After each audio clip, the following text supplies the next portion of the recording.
Entonces vamos orando en lo que se conectan los demás, vamos poniendo este tiempo en manos del Señor y vamos también compartiendo nuestra participación de la pregunta que mandamos. Qué gusto poder compartir una semana más con ustedes. Vamos a orar. Señor, te pedimos que nos hables, Señor, que nos guíes en tu palabra, que tu Espíritu Santo, Señor, nos traiga un entendimiento más claro aún, Señor, de quién eres tú, de cuál es tu misión, Señor, para este mundo roto. Te pedimos, Señor, que podamos ver a Cristo más hermoso, más exaltado en medio de nosotros, Señor, y que eso nos impulse a servirte, a amarte, Señor, a proclamarte. En el nombre de Jesús. Amén. Muy bien, entonces vámonos directito a la pregunta que mandé en el grupo. Entonces, me gustaría que quienes ya tienen su texto lo puedan ir pegando en el chat. Sé que puede ser un poquito difícil para algunos. Si no eres muy bueno con el chat, te voy a dar oportunidad de que lo puedas compartir. La pregunta era, enlista 5 maneras en las que consideras que una iglesia madre puede ser bendecida al plantar nuevas iglesias de forma intencional. Órale, aquí ya llegó una, gracias. Em, Yo, Perla, tiene yo tengo una por ahí, renovación.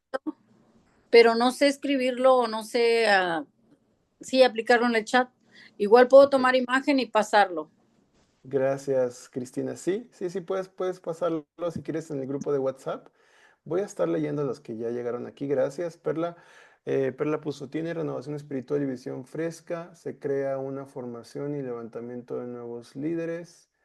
Ok, o sea, liderazgo, renovado, eh, multiplicación del reino. ¿A qué te refieres con multiplicación del reino, Perla? Dice, se genera una cultura de generosidad, muy bien. Hay un crecimiento saludable y sostenido. Gracias, Perla, por tu tarea.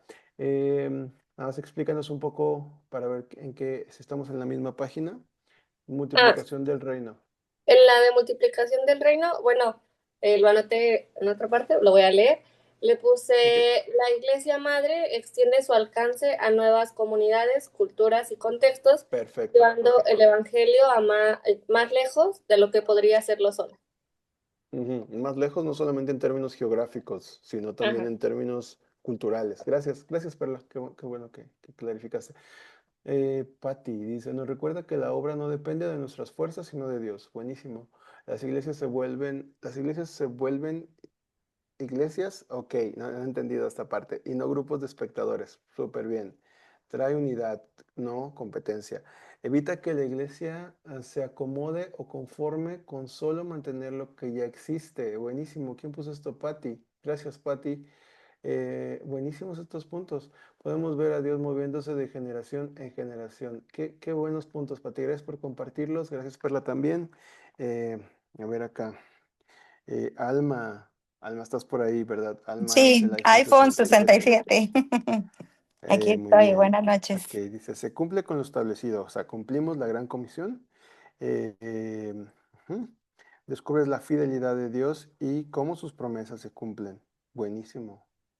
Sí, totalmente. Cuando plantamos iglesias, estamos afirmando que confiamos en las promesas de Dios para proveernos, para bendecir al mundo. Dicen crecimiento, nuevos líderes, nuevos creyentes, nueva tierra que conquistar. Ok, un lenguaje del éxodo, muy buena. Desarrollo, nuevas estrategias, nuevos métodos, nuevas ideas. Muy bien. Lo económico también crece, sí, también hay un crecimiento. No necesariamente. Y aquí también hay que pensar como Perla compartía, ¿no? O sea, llegamos más lejos, sí, llegamos más lejos, pero no como muchas veces pensamos con esta idea triunfalista, ¿no? De que vamos a llegar más lejos, ¿no? O sea, vamos a llegar más lejos quizá a nuestra ciudad también. Hay rincones, hay culturas, hay personas que van a ser alcanzadas a través de la plantación de una nueva iglesia, que una iglesia madre sencillamente no va a llegar, ¿no? Entonces, está muy bien. Em, lo económico también crece. Aquí mi comentario es que a veces no pensamos en términos de simplemente prosperidad económica como más dinero, sino lo económico también crece porque nos da una perspectiva de generosidad también. Puede ser que en términos económicos de números, las ofrendas, los ingresos sigan siendo muy similares, pero nos damos cuenta cómo, aunque son muy similares, eso que antes usábamos para nosotros mismos, ahora está siendo usado para bendecir a otros, ¿no? Gracias, Alma, buenísimo. María Cristina Gracias. Vargas, crecimiento de liderazgo, muy bien, algo que ya hemos visto por acá. Eh, la iglesia en ejidos, ok, muy bien, o sea, como, Es a Iglesia Nueva en pueblos o ejidos, muy actualizar bien, ideas de evangelizar sin perder la conexión con el evangelio, o sea, que siempre se vaya hablando, o sea, lo que es evangelizar. ok. Gestionar con Es- autoridades solicitando predios o terrenos para iniciar, pero acá le puse o plantar ok. iglesias, o sea, ahí nomás me Ok, quedé hasta ahí. bueno, este probablemente es Claro, como una, ajá, establecer liderazgo. Gracias, gracias, Mari. Me gustó mucho el punto que pusiste como iglesias en entornos rurales, ¿no? sí, Hemos hablado ahorita de la plantación en iglesias, perdón, de la plantación de iglesias en ciudades. Eso tiene un fundamento, ¿no? No es que Dios discrimine las comunidades rurales, eso para nada, pero debemos de poner atención en cómo la gente de los pueblos busca la ciudad también y cómo la ciudad es un punto central de hacer cultura y de bajar todo, ¿no?, hacia los diferentes lugares. No voy a abundar mucho en eso ahora, pero sí, lo que acabas de poner, Mari, es algo muy importante. Una ciudad planta iglesias y su ámbito de influencia pueden ser las comunidades rurales que están por ahí, ¿no? Entonces, gracias. Alguien más me mandó su tarea, déjenme leer para hacer justicia a eso porque me la mandó antes de la clase. Em, Esta me puso, soy la alumna Karen Lisset, pero Karen Lisset mandó un texto algo grande. Voy a tratar de resumirlo. Dice, al cumplir con la gran comisión, cumplimos con el propósito central, que es glorificar el nombre de Dios. Muy bien, glorificar a Dios, cumplir con el propósito de la gran comisión. Segundo punto puso, también la iglesia es bendecida al discipular a los miembros. O sea, este es un punto que no habíamos puesto acá, pero estamos también discipulando. Por aquí lo subraya en sus comentarios. Trae salud espiritual. Ok, claro. O sea, una iglesia madre saludable, estoy tratando de resumir porque hay algo de texto, es una iglesia, es una iglesia saludable, una iglesia que planta iglesias es una iglesia saludable, ¿ok? Y alcance de personas que no alcance de nuevas personas, muy bien, ya lo habíamos visto. Em, la alegría, esto está muy hermoso, la alegría de ver crecer, como el ánimo espiritual de tener una iglesia hija, ¿no? Eso siempre es mucha alegría. Cuando una iglesia madre envía, hay mucha alegría. Hay cierto dolor, porque sí hay un dolor. Es muy parecido, yo que les voy a decir a ustedes, algunos lo van a entender mucho mejor, pero hay una metáfora que se usa en la plantación de iglesias que es la imagen de una madre que está embarazada y va a dar a luz, ¿no? Hay un gran dolor, hay un profundo dolor, pero al mismo tiempo hay una gran alegría. Y bueno, aquí está esto. Voy a terminar con este porque si no nos va a consumir más tiempo, pero gracias a quienes la mandaron. Ya veo que algunos lo hicieron a mano, eso está increíble. Por aquí Isela, gracias Isela, vi que levantaste la mano. Algunos puntos parecidos, impacto ampliado en la comunidad, muy bien.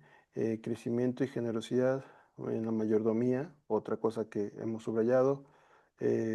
Liderazgo, muy bien, gracias, gracias a los que hicieron su tarea. Soy muy malo registrando, así que voy a tratar de registrar todas sus participaciones. Creo que han sido un grupo muy participativo, especialmente en esta actividad. Qué bueno, entonces vamos a avanzar con la clase el día de hoy.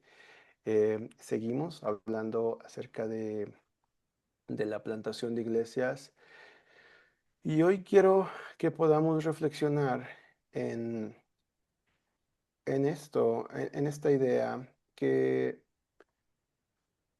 es, sí queremos ver más iglesias en la ciudad, ¿cierto? Queremos que, como dice el profeta, ¿no? Que la tierra sea llena del conocimiento de la gloria de Dios. Queremos ver eso cuando vamos viendo los propósitos de Dios para el mundo, para la ciudad. Pero también es cierto que am, nosotros o las iglesias, más bien las iglesias, tienen una relación con su entorno y esa relación es muy clave porque define qué tipo de iglesia queremos ver en la ciudad. Quiero compartirles pantalla, déjenme, ay, yo siempre me estoy peleando con esto porque, denme un minuto, aquí está, perfecto. Me avisen lo que ven porque a veces como que creo que comparto pantalla, pero se comparte absolutamente todo lo que yo tengo en mi pantalla. A ver, ¿qué están viendo ahí? 4 tipos de iglesia. Arráncate, Pati. De una vez léelas. Gracias. 4 tipos de iglesia. Iglesia en la ciudad, iglesia contra la ciudad, iglesia de la ciudad e iglesia por la ciudad. Ok. ¿Qué notan así a primera vista? O sea, en estas descripciones. Así, lo primero que se les venga a la mente, alguien quiere compartir estas distinciones, ¿a qué les suenan? ¿Cómo lo ven? ¿Nos podrá compartir la imagen nuevamente? Está en pantalla, Alma. Ah, ok, ya la vi. Sí, sí, sí, ya, ok. Sí, ya, gracias. ¿A qué les suenan? Rapidito, no es una pregunta capciosa, es lo primero que venga a la mente. Perla, Pues o Pati, los que quieran.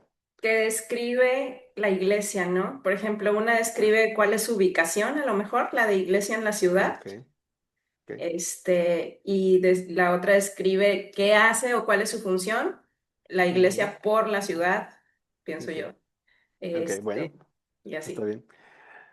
Ok, en realidad sí y no. O sea, en realidad describe gracias Pati, describe cuatro tipos de iglesias.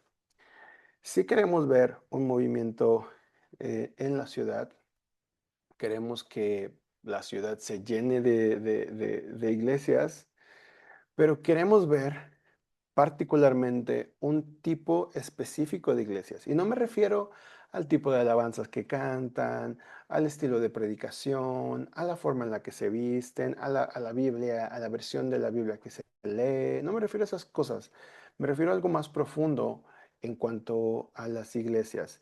Y de eso vamos a hablar hoy. Y debemos de entender algo antes de avanzar con esta clase, es que no existen iglesias perfectas en el sentido de que una iglesia puede representar en su totalidad todo lo que la Biblia dice acerca de qué es una iglesia, ¿cierto? O sea, ninguna iglesia local en particular puede representar todo lo que la Biblia dice que debería ser una iglesia. ¿Estamos de acuerdo con eso?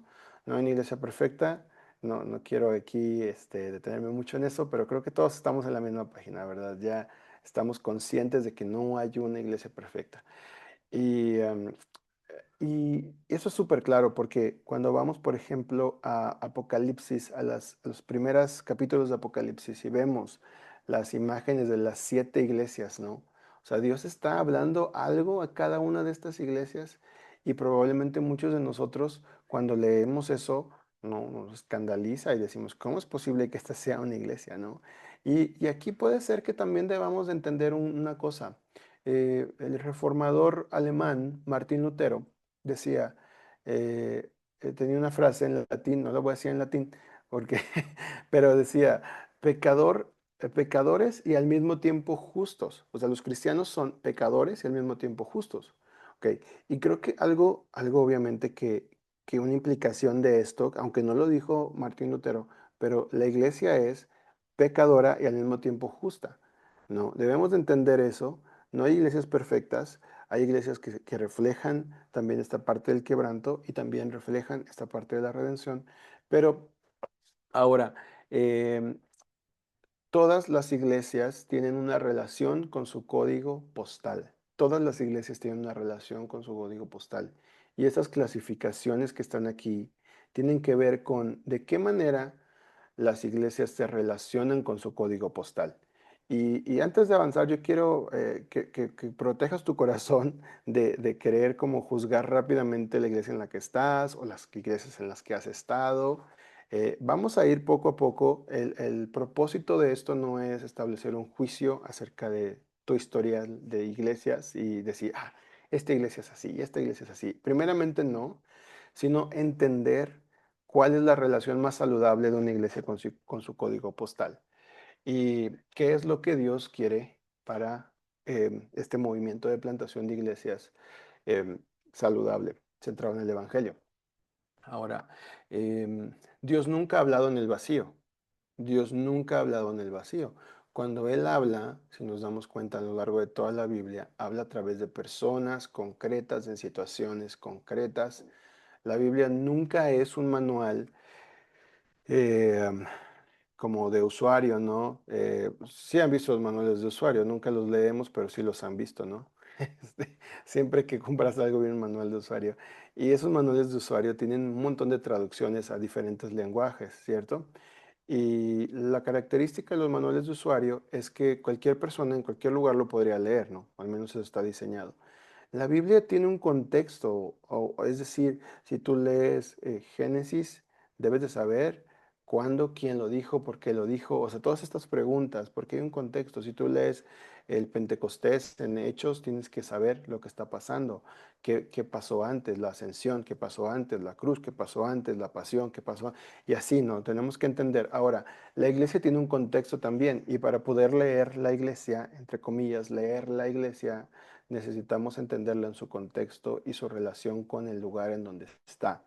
Entonces, el lugar en donde está la iglesia es inevitablemente una ciudad, es un lugar concreto y la manera en la que las iglesias se relacionan con el lugar marca muchísimo em, qué tanto nos aproximamos o nos alejamos del propósito de Dios para la iglesia. ¿Ok? La relación, voy a repetirlo de nuevo, la relación que una iglesia tiene con su código postal, con el lugar en el que está, nos dice qué tanto se aproxima o se aleja de cumplir con los propósitos que Dios tiene para ella. Vamos a hablar un poco de estas cuatro tipos de iglesias. La primera es la iglesia en la ciudad. Esta iglesia, como está descrito aquí, es una iglesia que se reúne, que hay adoración, que hay enseñanza, que hay todo lo que hay en una iglesia, ¿no? Em, pero de alguna forma existe para sí misma. Viven en la ciudad, se sirven de la ciudad porque tienen un local en la ciudad, porque tienen un espacio en la ciudad, pero al mismo tiempo, ¿qué hace esta iglesia?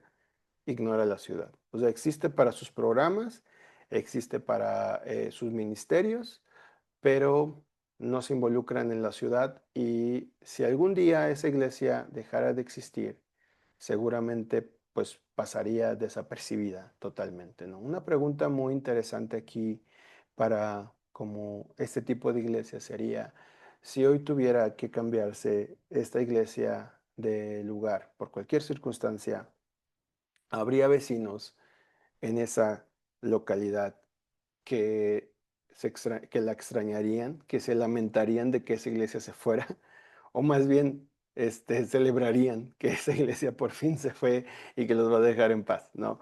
Estas iglesias en la ciudad es una iglesia que tiende a ser bonita, tiende a ser ordenada, pero tiende a ser súper desconectada de la ciudad. Usan un espacio, existen ahí porque es ahí donde les tocó estar, es ahí donde alguien consiguió un terreno, es ahí donde alguien dijo, aquí va a haber una iglesia, pero no hay, hay cero conexión con las personas que están a su alrededor, ¿no? Esa es la iglesia en la ciudad, ¿ok? Em, es una iglesia que está en la ciudad, pero ignora la ciudad, ¿ok? ¿Entendido? ¿Estamos bien hasta ahora? ¿Se entiende esta idea? Vamos con la que sigue. La iglesia contra la ciudad. Esta iglesia opera con una mentalidad, nosotros contra los demás, ¿ok? Es una iglesia que se caracteriza porque lo que la define es qué tan radicalmente distinta es a la cultura en la que está, ¿no? O O sea, si estás en un lugar en donde hay mucha delincuencia, mucha de esto, mucho lo otro, mucho paganismo, o sea, es una iglesia que sabe señalar lo que está mal allá afuera, y sabe quiénes son los malos, ¿no? Y constantemente está hablando de nosotros contra ellos, ¿no? Es una iglesia donde probablemente si alguien predica, pues nunca va a admitir que alguien está luchando contra la atracción al mismo sexo en la misma iglesia, o que alguien tiene problemas matrimoniales, o sea, siempre está como que muy combativa, ¿no? Y está hablando de que el problema es la ciudad, precisamente, ¿no? Entonces, por eso es una iglesia contra la ciudad, ¿no? No sé si alguna vez tú has escuchado algún movimiento así. Seguramente sí, porque probablemente estos son los movimientos más virales, ¿no? De las iglesias contra la ciudad. Son esos cristianos que les dicen los radicales, ¿no? Que están siempre hablando mal y viendo el pecado afuera, ¿no? Entonces esta iglesia atrae a los sanos, ¿no? Atrae a los buenos, pero discrimina a los malos, ¿no? Entonces, em, una buena pregunta para este tipo de iglesia es, ¿cómo como iglesia están buscando y atrayendo a las personas que Cristo atraía hacia Él? O sea, porque ¿qué tipo de personas venían a Cristo? ¿Qué tipo de personas, a qué tipo de personas se acercaba Jesús en su ministerio terrenal? ¿Estamos? O sea, los leprosos, las prostitutas, los cobradores de impuestos, ¿no? Y especialmente este título de Jesús que está en Lucas 7 y creo Mateo también 11, ¿no? Amigo de pecadores, ¿no? Amigo de pecadores. Es un título que recibe Cristo. Probablemente no haría mucho sentido, ¿no? Que Cristo eh, nos llamara a hacer este tipo de iglesia, ¿no? No quiero decir que la iglesia no deba de contrastar su cultura. Claro que debemos de contrastar nuestra cultura, pero si el absoluto se vuelve, si nuestro tema de conversación siempre es esto, o sea, nosotros contra ellos, entonces creo que estamos perdiendo algo, ¿no? Este tipo de iglesia se vuelve muy extraña, se vuelve sectaria, ¿no? Se vuelve como un grupo, pues, un grupo bastante cerrado para otras personas. Y esta es la iglesia contra la ciudad, ¿no? Ahora, la iglesia de la ciudad, ¿no? Ah, la iglesia de la ciudad. ¿Qué pueden ver en la foto? Alguien que me diga que está en la foto, que le salta, que le parece interesante de La bandera.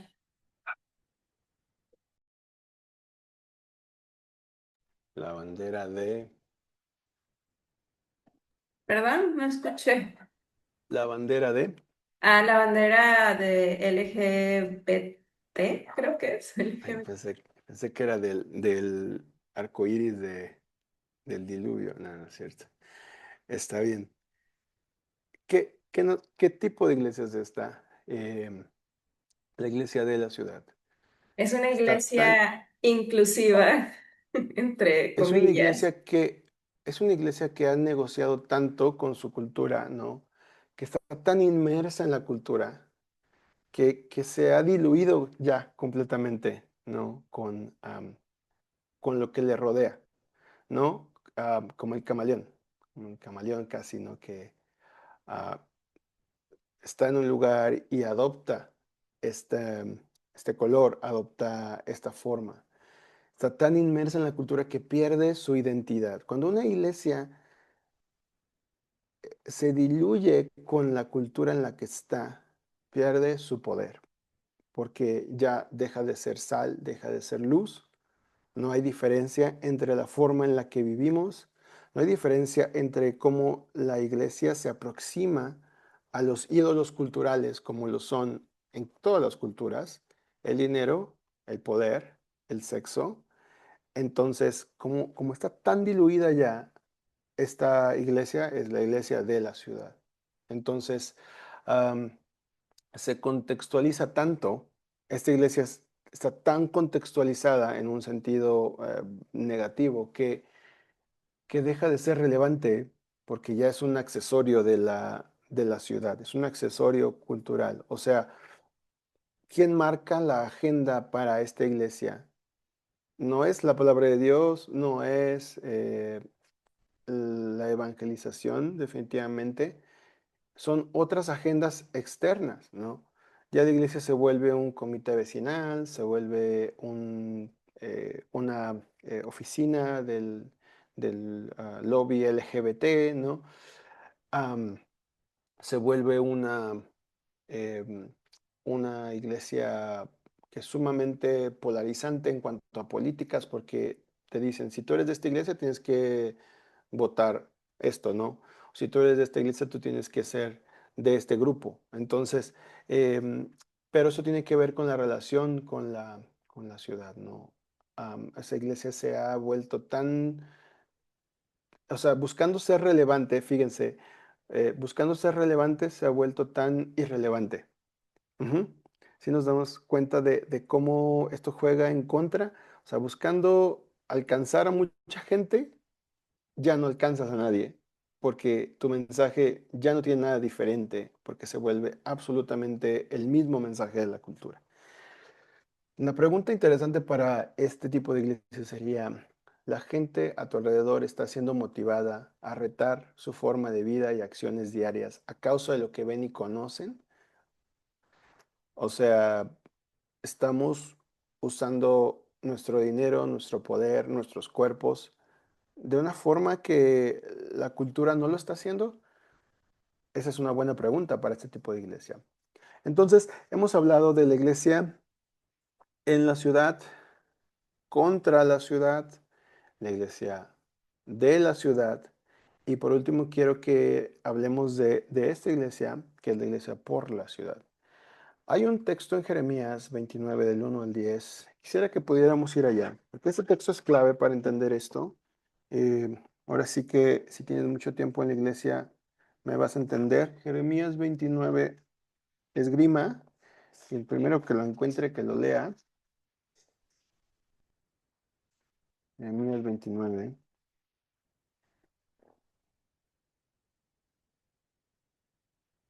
Vamos a leer del 4, por favor, del 4 al...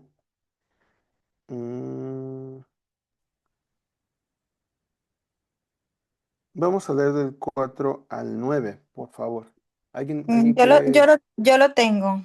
Adelante, Alma. Jeremías 29:4 dice, así ha dicho Jehová de los ejércitos, Dios de Israel, a todos los de la cautividad que hiciere transportar de Jerusalén a Babilonia, edificar casas y habitarlas, y plantad huertos y comed del fruto de ellos. Casaos y engendrad hijos e hijas. Dad mujeres a vuestros hijos y dad maridos a vuestras hijas, para que tengan hijos e hijas, y multiplicaos ahí y no os disminuyáis, y proclamad la paz de la ciudad a la cual os hice transportar, y rogad por ella a Jehová, porque en su Mm, paz tendréis vosotros paz, porque así ha dicho Jehová de los ejércitos, Dios de Israel. No os engañen vuestros profetas que están entre vosotros, ni vuestros adivinos, ni atendáis a los sueños que soñáis, porque falsamente os profetizan ellos en mi nombre. No los envié, ha dicho Jehová. ¿Hasta ahí? muy bien. Gracias, Alma. Sí, hasta ahí. Este es un mensaje del profeta Jeremías. Eh, pregunta, pregunta de puntos super extras. A ver, ¿en dónde estaba profetizando Jeremías aquí? ¿Cuál era el contexto donde estaba hablando Jeremías estas palabras? Así, súper rapidito. El que se la sabe, se la va a saber así, súper rápido. ¿En dónde estaban ellos ahora? En Babilonia. Gracias, en Babilonia. Y estaban pasándola súper bien. ¿Para ti?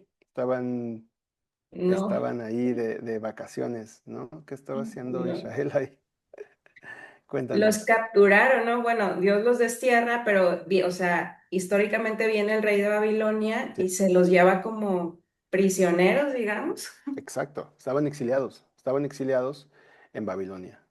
Entonces, Y los el profetas contexto les es ese. decían, no se preocupen, Dios nos va a regresar, pero pues sí, algún día, ¿verdad? Pero no en ese momento. Buenísimo, ya te adelantaste, pero está muy bien, porque allá íbamos. Los profetas decían que iba a haber paz, que iba a haber liberación, que el yugo de Babilonia se iba a romper y que pronto iban a regresar y que todo iba a ir súper bien, ¿no? Entonces, ¿qué está haciendo Jeremías aquí? Dice, a ver, no, no, no, eso no es lo que Dios está diciendo. Dios dice que nos quedemos. Nos vamos a quedar aquí. ¿Y qué vamos a hacer mientras nos vamos a quedar aquí? Una, fíjense, Jeremías nos les dice, bueno, nos vamos a instalar, pero pues piten su rayita, hagan sus vidas y no importa lo que pasa allá afuera. Eso no es lo que les dice. Tampoco les dice, miren, nos vamos a quedar aquí, pero vamos a dar una lata tremenda, o sea, vamos a ser súper molestos para los de Babilonia, vamos a estorbarles, es más, vamos a quitarles la bendición que tienen, vamos a quedárnosla nosotros, vamos a hablar mal de ellos. Eso tampoco es lo que dice el profeta Jeremías.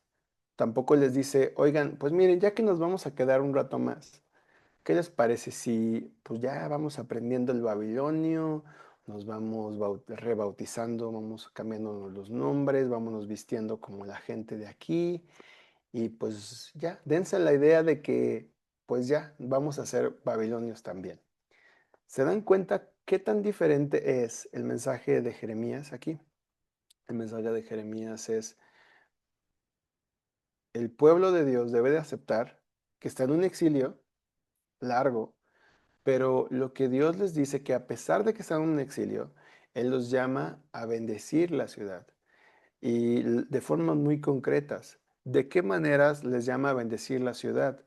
Les llama, fíjense el mensaje de Jeremías, o sea, no les dice, párense en las plazas y pónganse a orar por las personas y busquen convertir a otros.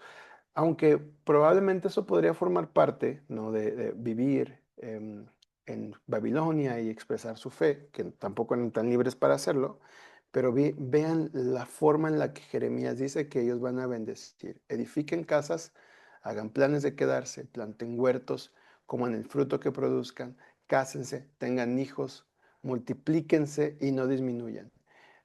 Trabajen por la paz y prosperidad de la ciudad donde los envió. Esto es clave porque este es el modelo de Dios para la iglesia también. Ese es el modelo de Dios para la iglesia. No estamos aquí por accidente y simplemente esperando la segunda venida y mientras tanto vamos a encerrarnos. Tampoco estamos aquí simplemente para ser los molestos de la historia y no hacer nada para llamar a otros a conocer a Cristo. Tampoco, mucho menos, estamos aquí para ser como los demás y diluirnos aquí. Estamos aquí para ser de bendición. Esa palabra que dice, busca el shalom. El shalom es una palabra clave en hebreo que no solamente significa paz, significa plenitud, significa estar completo, significa algo que ha sido sanado y restaurado y es como un tejido que se está volviendo a tejer, es como algo que se rompió, que se está volviendo a componer. Y es lo que Dios está diciéndole prácticamente a Jeremías aquí. Buscar el shalom es buscar la prosperidad y el florecimiento de la ciudad para la gloria de Dios. Em, y ese mensaje de Jeremías creo yo que es muy apropiado cuando pensamos de la iglesia. ¿Cómo, cómo, cómo sientes tú, cómo percibes tú que es el llamado de Dios para la iglesia? Muchos de nosotros no nos damos cuenta de bajo qué modelo operamos de esos cuatro, porque a veces, más bien, no a veces, todo el tiempo hay un modelo que nos está dominando muchísimo cuando hacemos iglesia. A veces estamos aquí y decimos, bueno, pues estamos aquí para los ministerios, para los programas de la iglesia y se acabó, ¿no? O estamos aquí para hacerle guerra a los vecinos, para echarle un montón a los de otras iglesias, para poner el dedo en la herejía y señalar al falso profeta y al falso no sé qué, y todo eso es nuestra vida, ¿no? O la otra, ¿no? Estamos aquí para que pues todos sean bienvenidos y abrazos y no importa. nada absolutamente, es más, vamos a parecernos un poquito más a lo que pasa allá afuera, pero realmente, qué difícil es ser ese tipo de iglesia. Creo yo que es la tensión más grande de todas, porque en las otras modelos de iglesia en contra y de la ciudad, por lo regular, como que lo que está predominando es los ídolos culturales o los ídolos personales. Pero en este modelo de iglesia hay amor por la ciudad, pero también hay confrontación a través del evangelio. O sea, es una tensión muy delicada. Nunca nos deja tranquilos esta forma de hacer iglesia, una iglesia por la ciudad. Es una iglesia que entiende que está exiliada, que no está en casa, obviamente, no es ingenua, no piensa que las cosas van a ir siempre bien y que sus vecinos los van a amar y los van a querer siempre y que todo lo que hagan va a ser aplaudido, pero también entiende que está aquí para amar, bendecir y servir, ¿no? Y es una tensión muy característica de una iglesia por la ciudad, una iglesia por la ciudad. Entonces, el llamado de Jeremías ahora también es nuestro con mayor razón, porque en Cristo esta promesa que Dios le hace a Abraham, de que eh, él sería un bendecido, él sería bendecido para bendecir a otros, ¿no? En Cristo tenemos que, eso se cumple en Cristo. Ahora sabemos, como lo dice en Efesios, que hemos sido bendecidos con toda bendición espiritual en Cristo. Entonces, ¿para qué queremos tanta bendición? No la queremos propiamente para nosotros mismos, la queremos para los demás. Y bueno, pues esta forma de hacer iglesia es la invitación a la que nos llama la palabra de Dios.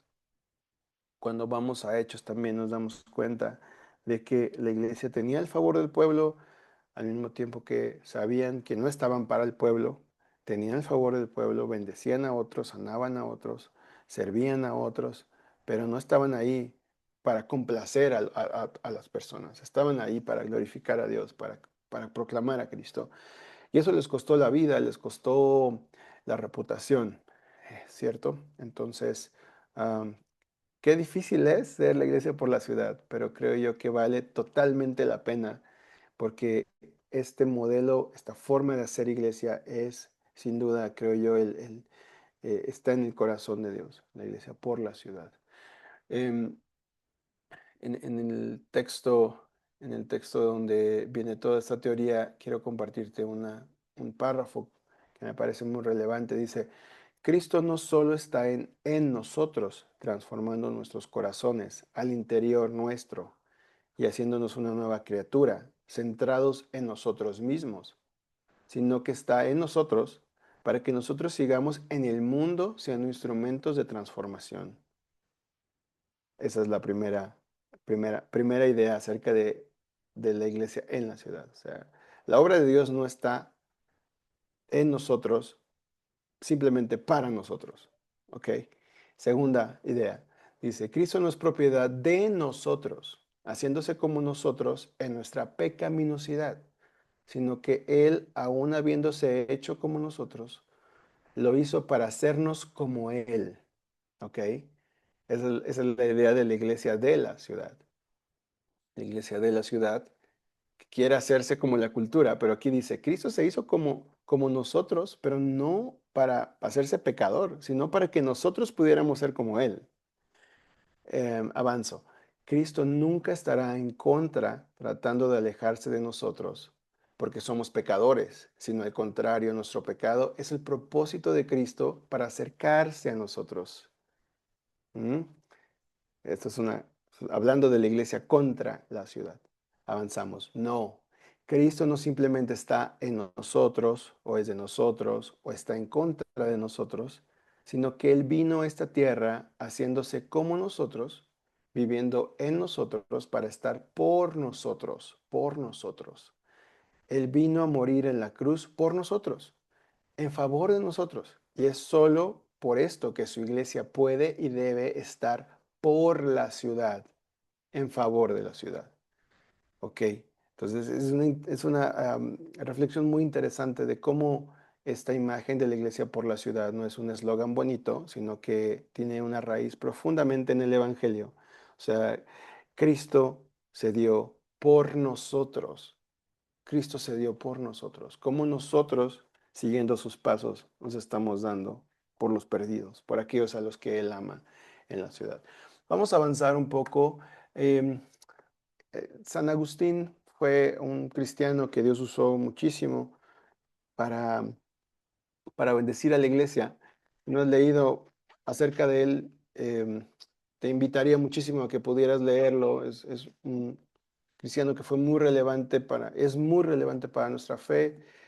Hay un libro hermoso de él que es Confesiones de San Agustín.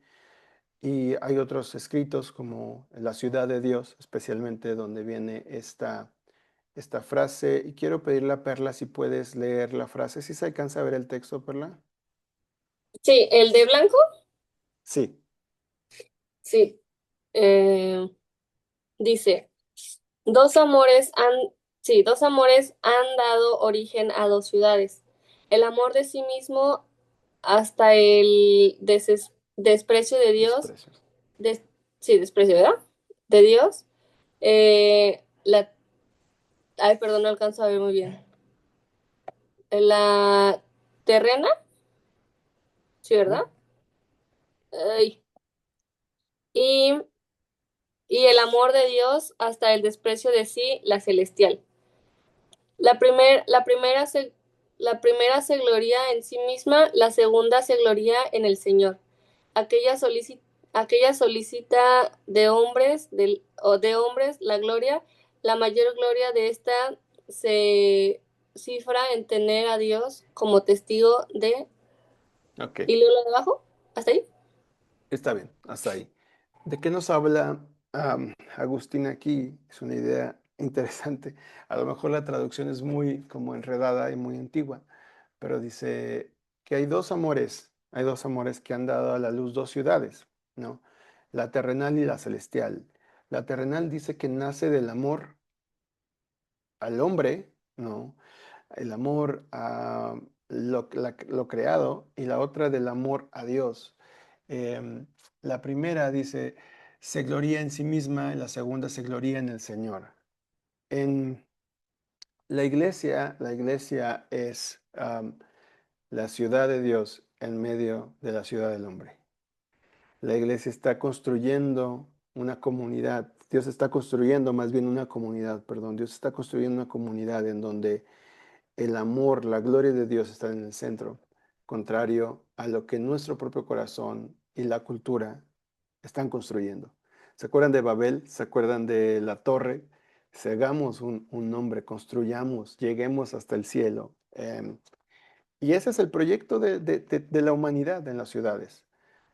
Podemos ver que las ciudades predican, las ciudades son sermones arquitectónicos, ¿no? Las ciudades predican poder, predican, o sea, si tú te fijas en una ciudad, vas a darte cuenta de que los edificios, los monumentos más emblemáticos de esa ciudad están contando una historia y esa historia es, precisamente no es Dios, no es la gloria de Dios, no es lo que Cristo ha hecho por nosotros, sino el potencial humano, la gloria humana que se está levantando en medio, ¿no?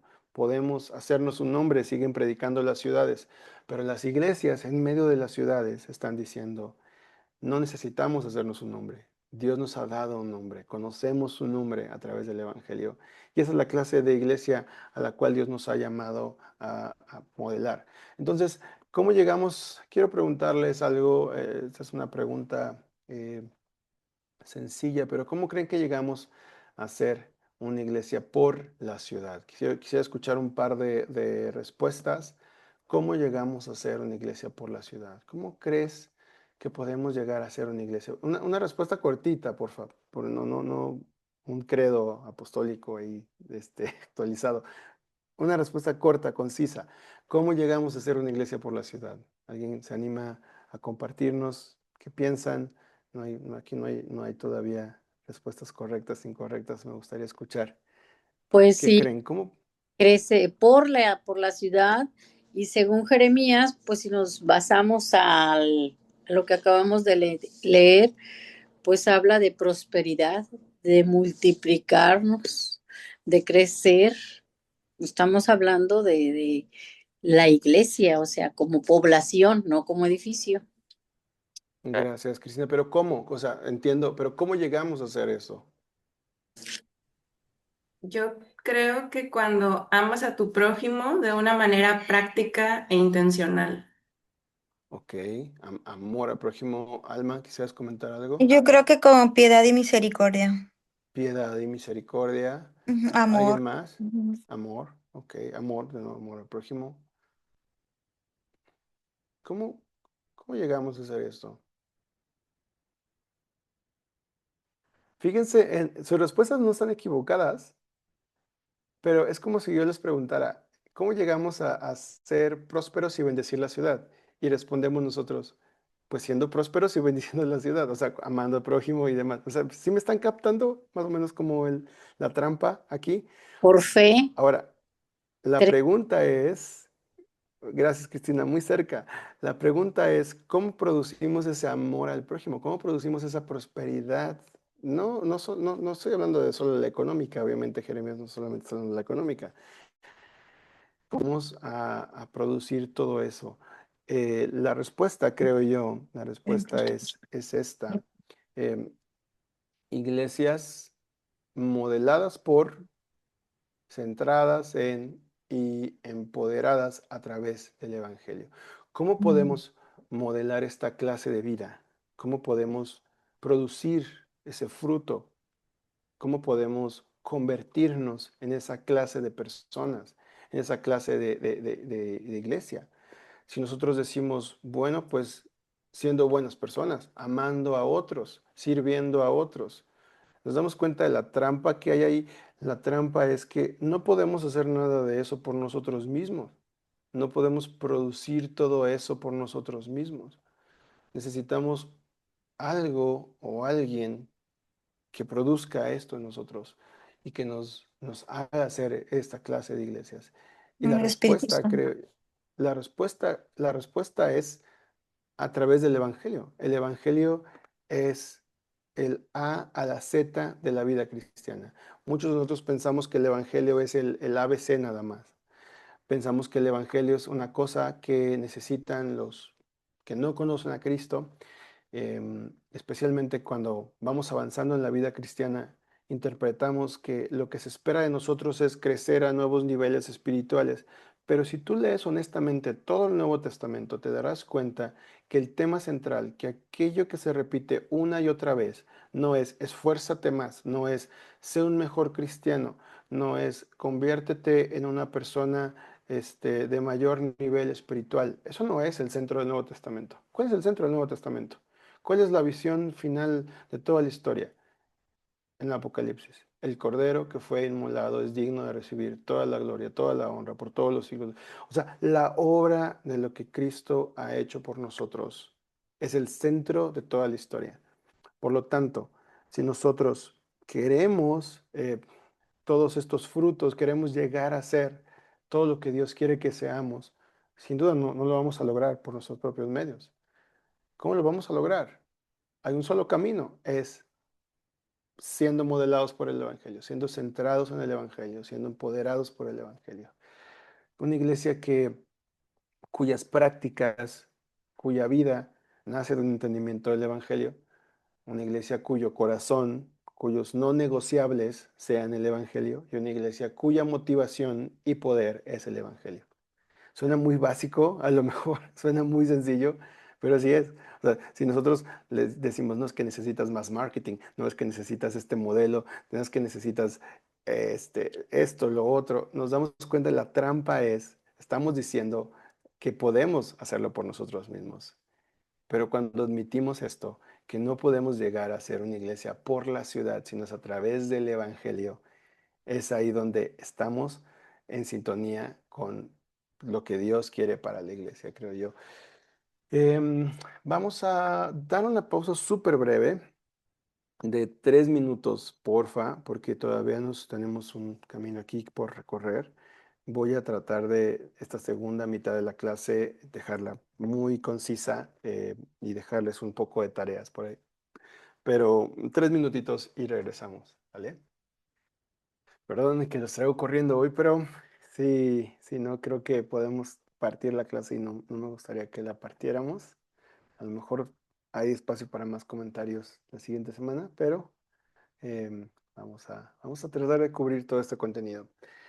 Am, una de las preguntas que, que han sido más significativas en mi caminar en la vida cristiana, mi caminar con Dios, ha sido una pregunta muy sencilla, que creo yo que la mayoría de los cristianos damos por hecho que sabemos a qué nos referimos, pero suele ser ese tipo de palabras que pasa el tiempo y como que vamos perdiendo, si no somos intencionales en profundizar en qué es y mantener claro qué es, lo vamos diluyendo, lo vamos perdiendo.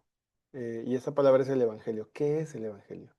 Si yo preguntara abiertamente aquí qué es el Evangelio, probablemente terminaríamos dando un montón de respuestas muy distintas, paradójicamente, irónicamente. Terminaría dando muchas respuestas. Y no voy a hacer la pregunta, aunque podría ser un buen ejercicio, pero hoy vamos a hablar acerca de qué es el Evangelio. Probablemente tú puedes decir, ay, pastor, pues yo ya tengo 20 años, 30 años en la fe cristiana, yo comparto el Evangelio, ¿no? Yo me sé el Evangelio, yo me lo sé muy bien. Y, y pasa que mientras más expertos nos creemos en el Evangelio, menos sabemos del Evangelio. Hay un cuadro en Gálatas, capítulo 3, eh, está Pedro, ¿no? Haciendo a un lado a sus hermanos gentiles para comer con los judíos. Y cuando Pablo viene y lo reprende, que lo reprende públicamente, le dice, Pedro, no estás caminando en línea recta con el Evangelio. Y qué fuerte darse cuenta de que el apóstol Pedro, quien caminó con Jesús, quien experimentó tantos milagros tan poderosos, se me está apagando mi batería de la laptop. Denme un minuto.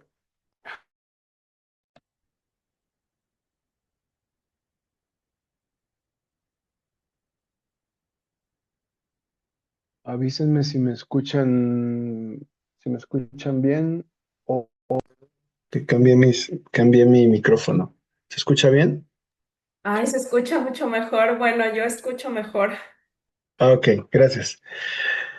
Entonces, el apóstol Pablo reprende al apóstol Pedro diciéndole, no estás caminando en línea recta con el Evangelio.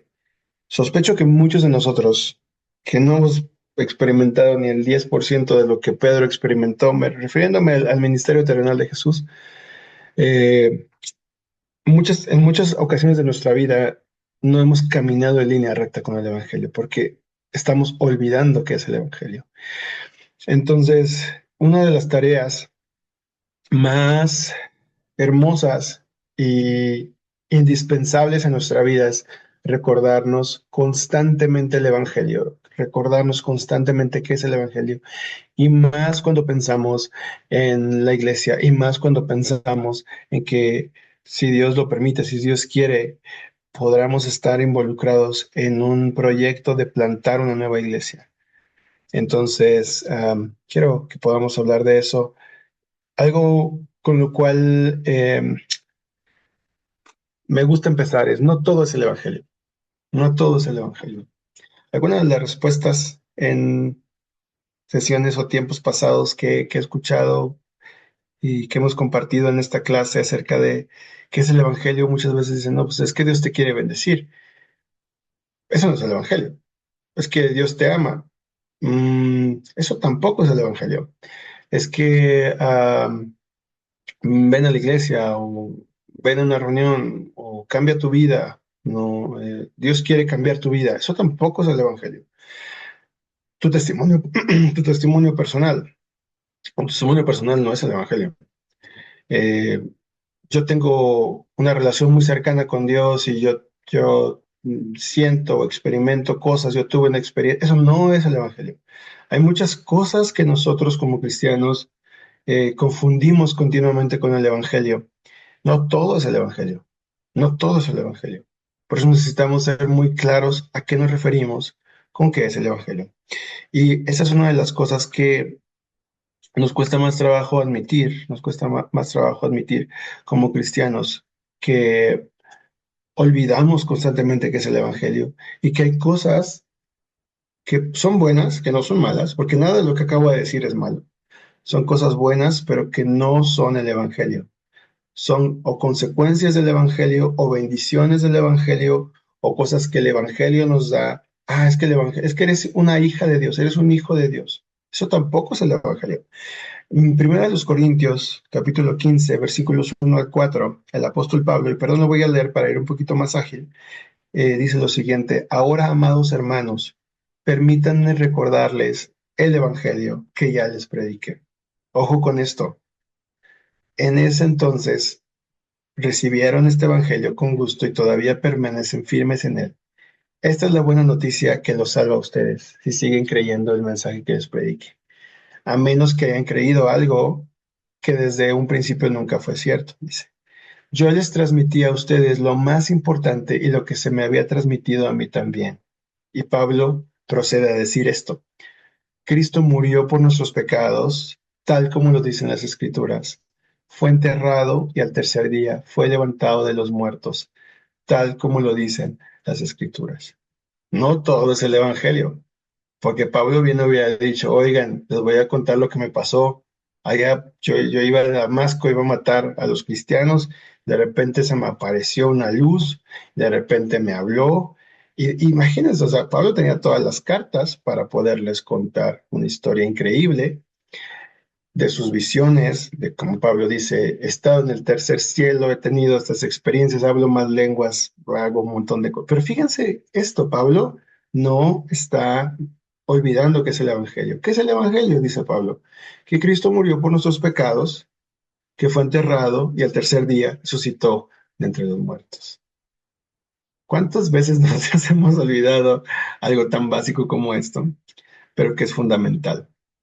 Y esto abre la puerta para hablar de algunos aspectos creo que son muy útiles cuando hablamos del Evangelio. El Evangelio es buenas noticias, no un buen consejo. El Evangelio es buenas noticias en primer lugar, no un buen consejo. El Evangelio, la palabra Evangelio en el original, en el griego, eh, no tiene que ver con una cosa cristiana. La palabra Evangelio no es cristiana por naturaleza. La palabra Evangelio es evangelio, que era este mensaje que corría cuando una de dos, bueno, había varias ocasiones, pero las más relevantes para nosotros es cuando un nuevo rey llegaba a ser rey de una nación. El evangelio era el anuncio de que ese rey estaba llegando a esa un nuevo rey estaba llegando a reinar. Otra, el evangelio era aquel mensaje que el mensajero traía de la batalla cuando ellos habían ganado una batalla. Ese era el Evangelio, las buenas noticias. ¿Qué tiene que ver con el mensaje de Cristo, este concepto? El Evangelio es algo que cambia la vida radicalmente y que no tiene que ver con algo que tú hayas hecho o logrado. Es un anuncio. El Evangelio es un anuncio, es una declaración. No es un llamado a hacer algo, no es un consejo en primer lugar, no implica una acción de las personas que están escuchando eso. El Evangelio no es la respuesta de las personas a lo que estás diciendo. El Evangelio es el mensaje que estás comunicando, es una realidad que lo cambia todo. Es aquello que se comunica y que al comunicarlo implica un cambio radical de todas las cosas. D.A. Carson, un comentarista bíblico, dice esto: porque el Evangelio son noticias, son buenas noticias, debe ser anunciado. Es lo que se hace con las buenas noticias. El elemento heráldico esencial de la predicación está vinculado al hecho de que el mensaje central no es un código de ética, ni una lista de principios para meditarlos, ni siquiera una teología sistemática. Son buenas noticias que deben anunciarse. El Evangelio, por lo tanto, no es, en primer lugar, una lista de cosas que debamos de hacer, sino un hecho que no hay nada que agregarle, es un hecho que sucedió en la historia. ¿Cuál es ese hecho? Que Cristo murió por nosotros, por nuestros pecados y resucitó.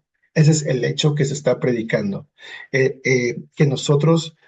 la vida que nosotros deberíamos vivir fue vivida por Cristo, que la muerte que nosotros deberíamos morir fue muerta por Cristo, y por lo tanto, ese es el Evangelio. El Evangelio no es cambia tu vida, cree en Cristo. No, el Evangelio es Cristo murió por nuestros pecados y resucitó. Esa es la noticia, ese es el anuncio. Por eso Evangelio es buenas noticias. En segundo lugar, se nos aclara, bueno, aquí tenía un montón de citas, no vamos a recorrerlas todas, se las voy a compartir en esta diapositiva para profundizar en esta idea del anuncio. En segundo lugar, el Evangelio son buenas noticias de que hemos sido rescatados. Son buenas noticias de que hemos sido rescatados. ¿De qué hemos sido rescatados? De la ira de Dios, de la condenación. Hemos sido rescatados de las consecuencias de nuestro pecado. Hemos sido rescatados del juicio que merecemos debido a nuestro pecado. Por cuanto todos pecamos, estamos destituidos de la gloria de Dios. No tenemos acceso a Dios, lo perdimos. Entonces, el Evangelio son buenas noticias de que hemos sido rescatados o salvados.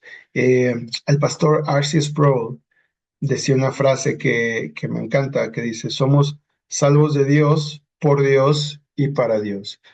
Vivimos como enemigos de Dios, por lo tanto necesitamos salvación. El principal problema que enfrentamos como personas, como hombres y mujeres, es que hay una relación rota con Dios. Y esa relación rota con Dios rompió todas las demás relaciones. Rompió la relación de nuestra mente, la relación con los demás, la relación con la naturaleza, con el mundo en el que vivimos. Como tenemos un problema muy grande, la ira de Dios está sobre nosotros porque rechazamos a Dios desde el principio. Por lo tanto, el Evangelio son buenas noticias de que hemos sido rescatados, que hemos sido salvados.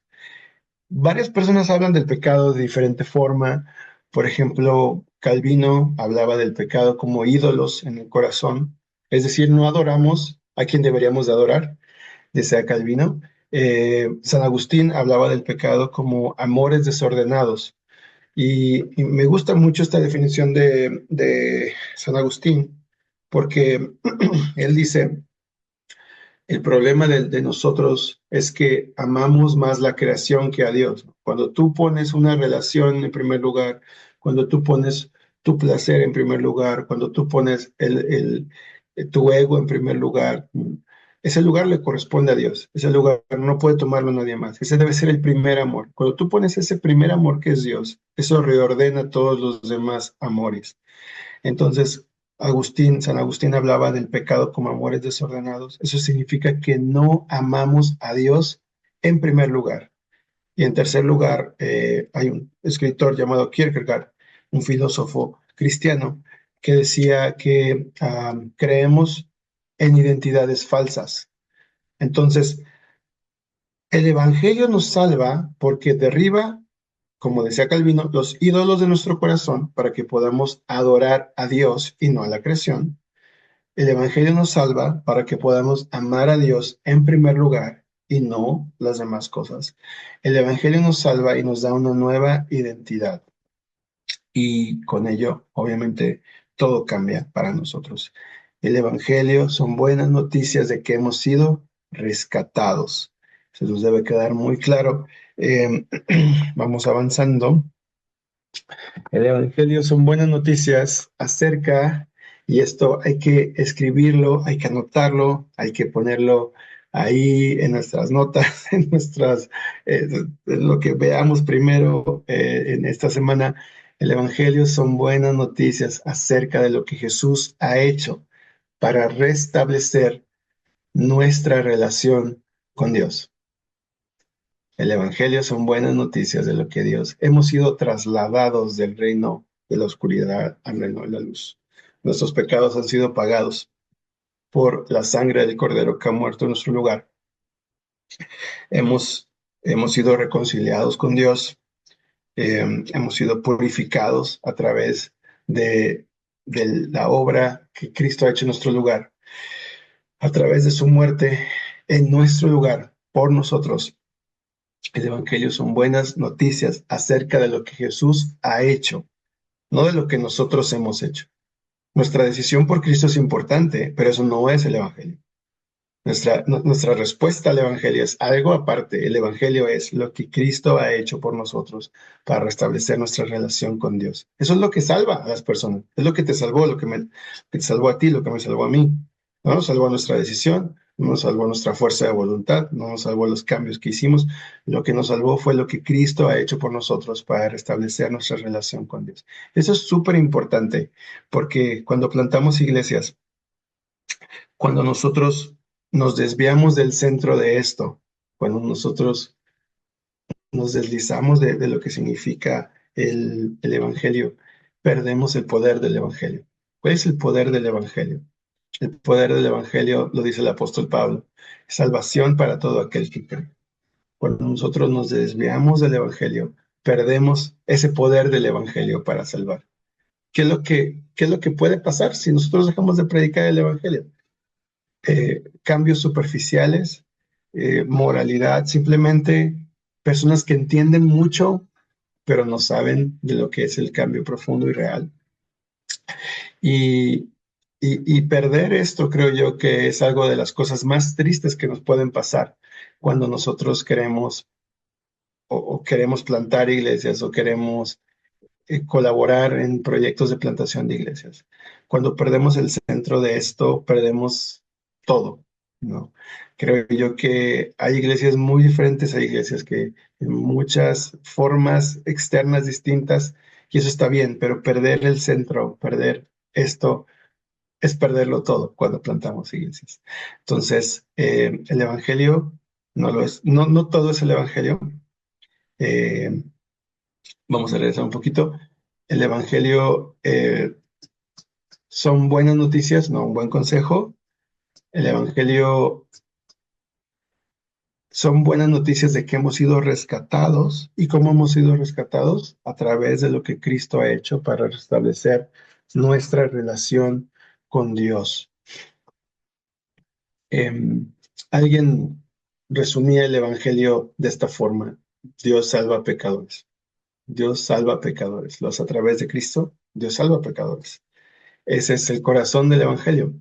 Esta es la frase que un teólogo muy encumbrado responde cuando le preguntaron: ¿qué es el Evangelio? Dios salva a pecadores.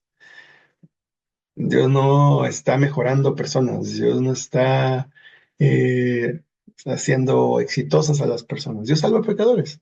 Todo lo demás es una consecuencia de este mensaje central.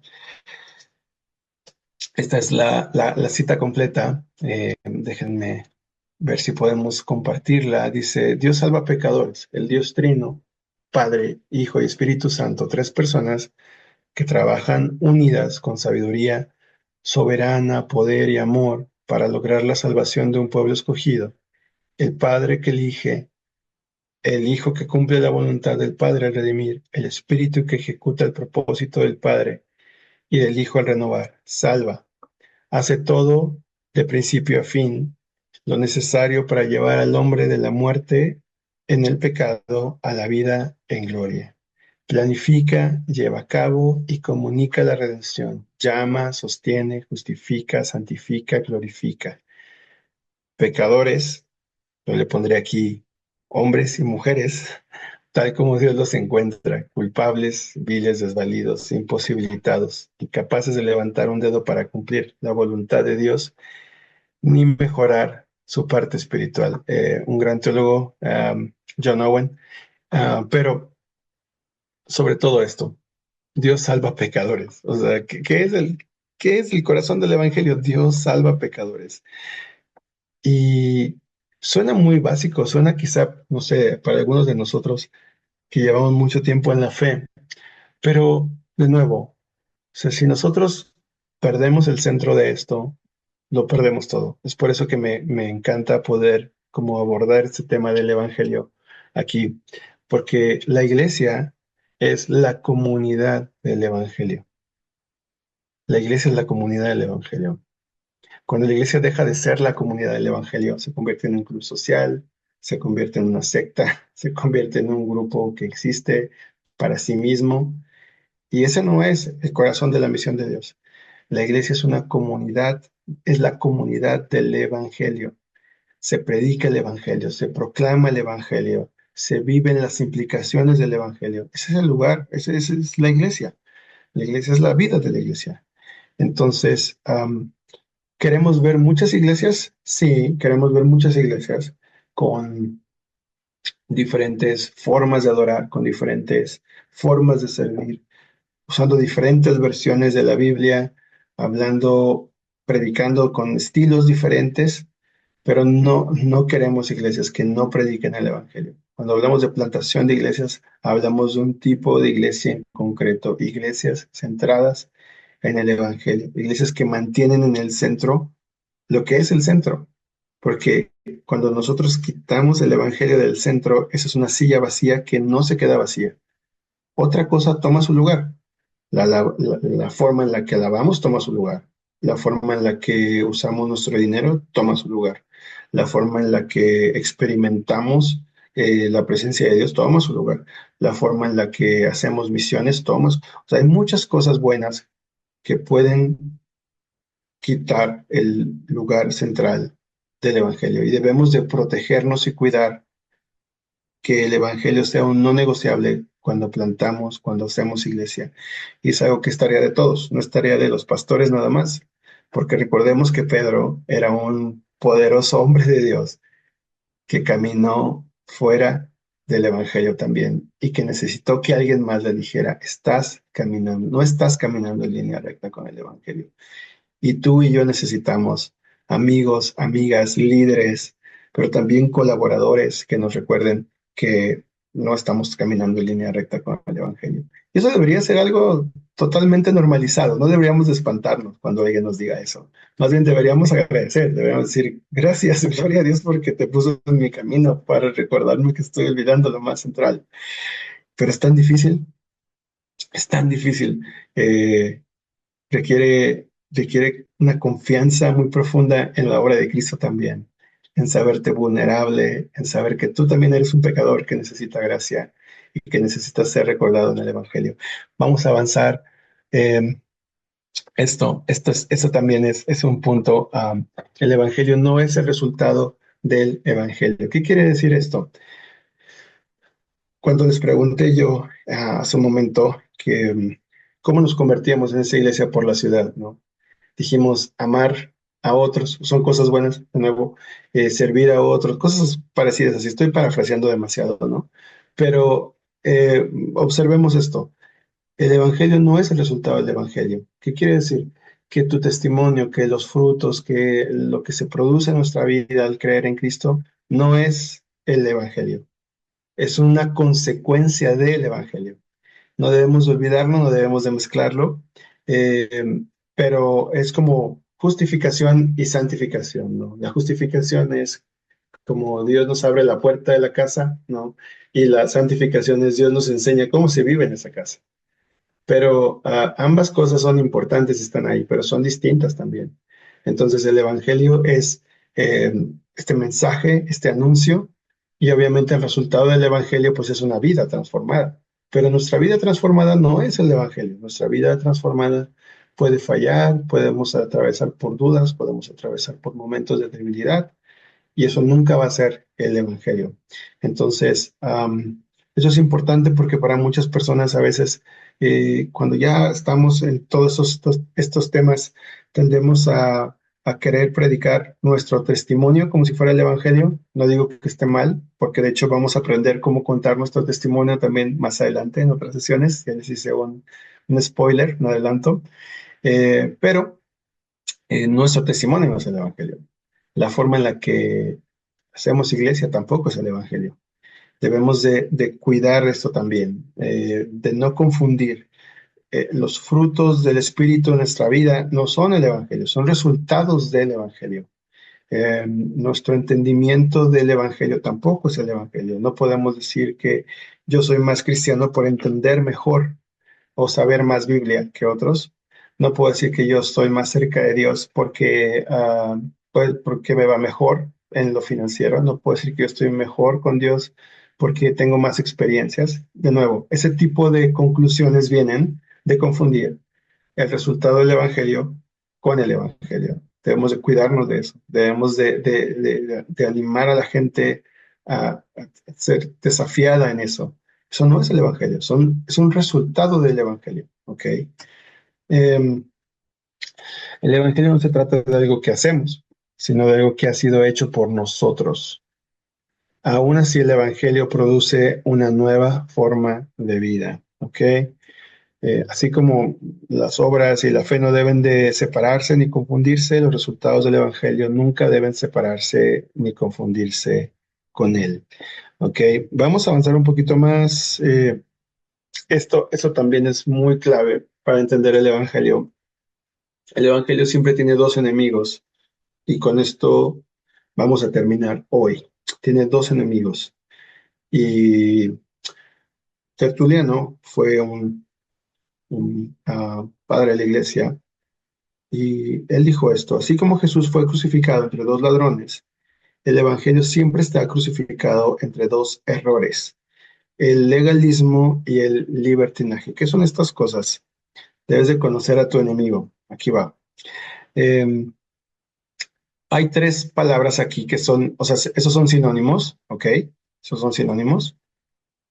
Tenemos dos lados. Um, el Evangelio normalmente está entre dos opuestos, ¿ok? Um, ¿Cómo borro estas notas? Ok. De un lado tenemos el legalismo y de otro lado tenemos el antinomianismo, que es la palabra como más nerd para hablar de esto, pero podrías decirle relativismo o la irreligión. A ver, fíjense lo que dice Tertuliano. Dice: el Evangelio, o sea, la proclamación de Cristo, que murió por nosotros, que dio su vida en nuestro lugar, las buenas noticias de que Dios salva a pecadores, está en medio de dos mentiras, ¿ok? Dos mentiras. Una, la mentira del legalismo es que tú debes de creer y vivir correctamente para ser salvo. Debes de obedecer, debes de ser obediente, debes de ser bueno, debes de saber mucha Biblia para que Dios te ame, ¿ok? Ese es un error. Eso no es el Evangelio. Hay formas que nosotros adoptamos de esto. Cuando alguien viene a la iglesia le decimos: oye, deberías de cambiar primero para poder venir, ¿no? Tu forma de vestir, mejor mira, cámbiate un poquito y después ven diferente a la reunión. Ese tipo de cosas que decimos o que nosotros mismos creemos, ¿no? Cuando vemos a alguien que sabe mucha Biblia, a veces pensamos que esa persona tiene una relación más cercana con Dios. Eso no es así. Todos aquellos que confiamos en Cristo para salvación, tenemos la misma relación, tenemos la misma cercanía con Dios porque creemos en este Salvador que es Cristo. Pero el legalismo te dice que debes de creer y vivir para ser amado, feliz, completo, satisfecho. Nosotros constantemente confundimos el Evangelio con esto, ¿no? Y creo yo que es una de las cosas a las que somos más tentados como cristianos: confundir el Evangelio con legalismo. Mientras más avanzamos en la vida cristiana, es la tentación, creo yo, más grande que experimentamos. De repente, hacer de nuestras formas, de nuestras tradiciones, como la manera en la que Dios nos acepta, la manera en la que Dios nos ama más.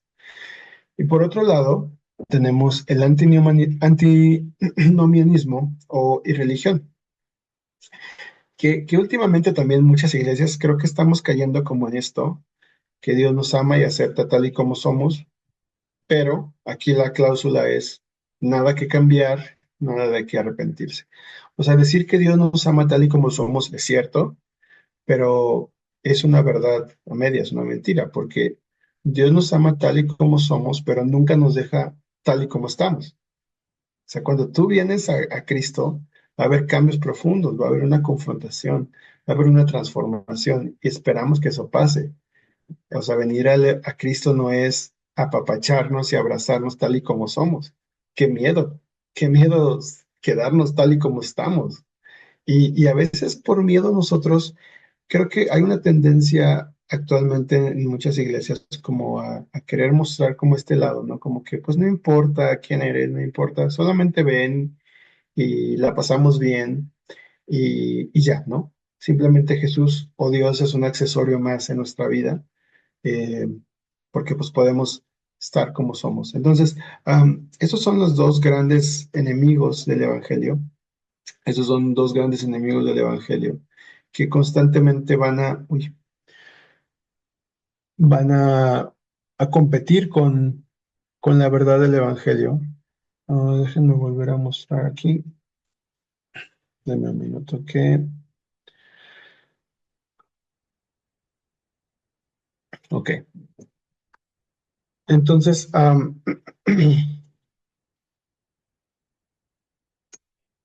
muchos, nuestro corazón tiende a inclinarse hacia un lado o hacia otro.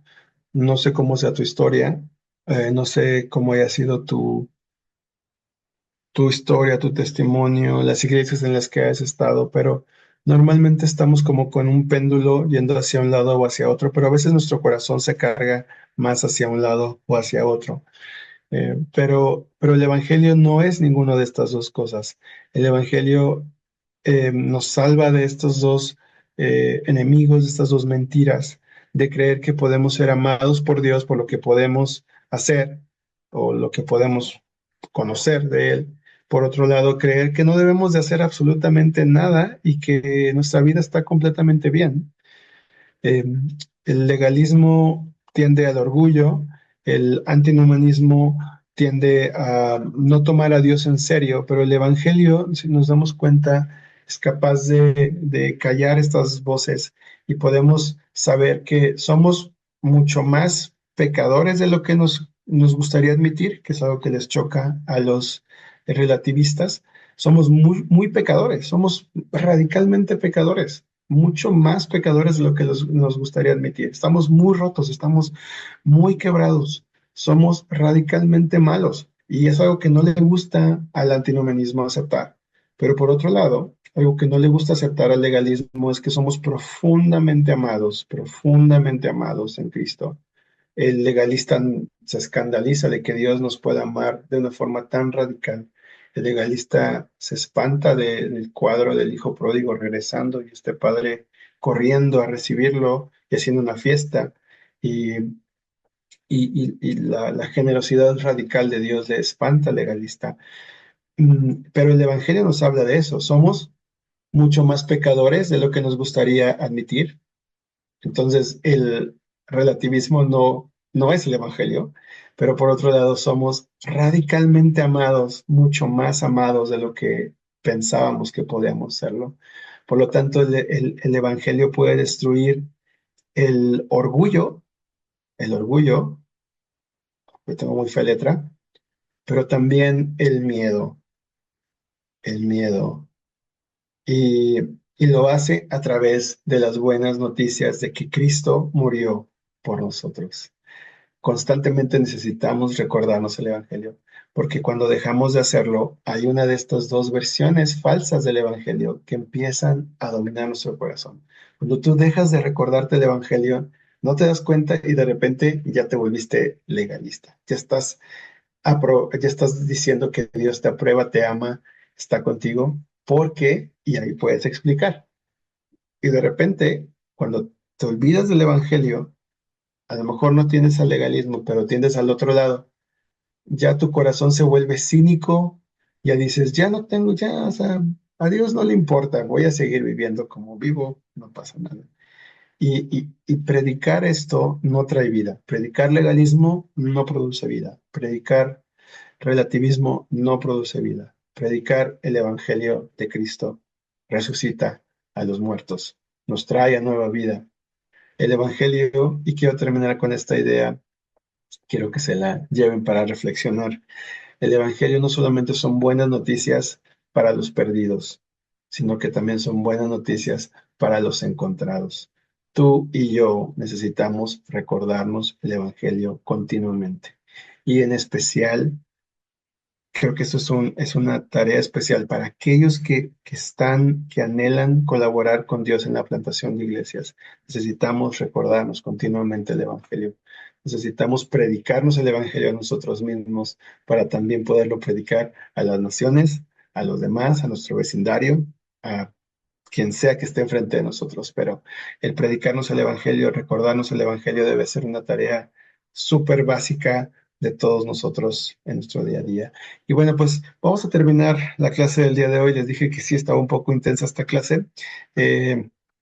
Vamos a dejar una tareita, la voy a mandar al grupo, que es comparte, es esto, comparte una presentación del Evangelio. A ver, déjenme les comparto. Si quieren anotarlo, pueden anotar, si no, como quiera, lo voy a mandar al grupo de WhatsApp. Comparte una presentación del Evangelio en un máximo de 140 caracteres. Así lo puse, pero no se compliquen contando las palabras, solamente asegúrense de que sea cortito, ¿ok? Y lo vamos a compartir la siguiente clase, obviamente tomando en cuenta todo lo que hemos hablado. Les prometo compartirles la presentación y dos lecturas que vienen justificando o también enriqueciendo la clase de hoy. Entonces, vamos a terminar este día. Déjenme orar. Ok. Padre, gracias por este tiempo. Y gracias, Padre, por recordarnos, Señor, cuánto necesitamos de tu obra en nosotros. Señor, gracias por recordarnos lo central, lo más importante, Señor. Soñamos con ver muchas iglesias por la ciudad. Soñamos con formar parte, Señor, de iglesias siendo plantadas, de iglesias que plantan iglesias. Soñamos, Señor, con animar a nuestra iglesia local a abrazar esta visión aún más profundo. Pero, Señor, ¿cuánto necesitamos también recordarnos lo central?